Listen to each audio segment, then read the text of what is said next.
Hi friends, welcome back to my channel Uma's life Tamil. நம்ம இன்னைக்கு என்ன பார்க்க போகிறோம் பார்த்தீங்கன்னா, ரொம்பவும் சிம்பிள் அண்ட் டேஸ்டியான ப்ரான் கிரேவி தான் பார்க்க போகிறோம். அதுக்கு நம்ம ஒரு பேனில் எண்ணெயை ஊற்றிக்கிறோம். ஃபஸ்ட்டு ஒரு 2 வெங்காயம் 2 தக்காளி நம்ம சாப் பண்ணி வச்சுக்கணும். முன்னாடியே சாப்பரில் நான் ஆல்ரெடி சாப் பண்ணி வச்சுட்டேன். இப்போ அது நல்லா எண்ணெய் காஞ்சதும் அதில் சோம்பு போடுறோம். அதுக்கப்புறம் கொஞ்சோண்டு மஞ்சள் பொடி. மெயினாக நம்ம நான்வெஜ்லாம் செய்யும்போது மஞ்சள் பொடி ஆட் பண்ணிக்கணும். அதுக்கப்புறம் கருவேப்பிலை போடுறோம். கொஞ்சம் கருவேப்பிலை பொரிஞ்சதும் என்ன பண்ணுறோம்னா, நம்ம கட் பண்ணி சாப் பண்ணி வச்சுருக்க வெங்காயம் தக்காளியை இதில் ஆட் பண்ணிக்கிறோம். அதை நல்லா வதங்கணும்.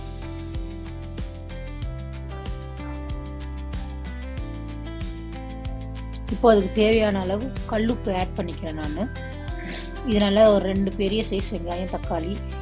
எறா உங்களுக்கு பார்த்தீங்கன்னா நிறைய ஹெல்த் பெனிஃபிட்ஸ் இருக்குது. அதில் ஒமேகா 3 இருக்குது, விட்டமின்ஸ் நிறைய இருக்குது. அப்புறம் ஹார்ட்டுக்கு நல்லது. கொலஸ்ட்ரால் இருக்கிறவங்க கொஞ்சம் கம்மியாக சாப்பிட்ணும். அப்புறம் இஞ்சி பூண்டு பேஸ்ட் அதுக்கு தேவையானதை நம்ம ஆட் பண்ணியாச்சு. நம்ம இதில் பெப்பர்லாம் ஆட் பண்ணி செய்வோம்.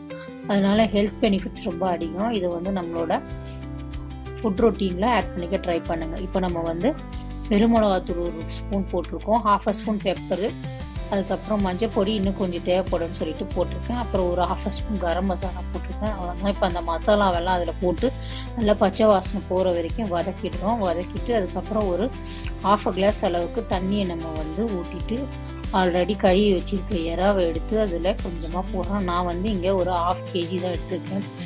எறா இந்த மாதிரி நீங்கள் செஞ்சு சாப்பிடும்போது இட்லி, தோசைக்கு, சப்பாத்திக்கு, சாதத்துக்கு எல்லாத்துக்குமே நல்லாயிருக்கும் டேஸ்ட்டாக.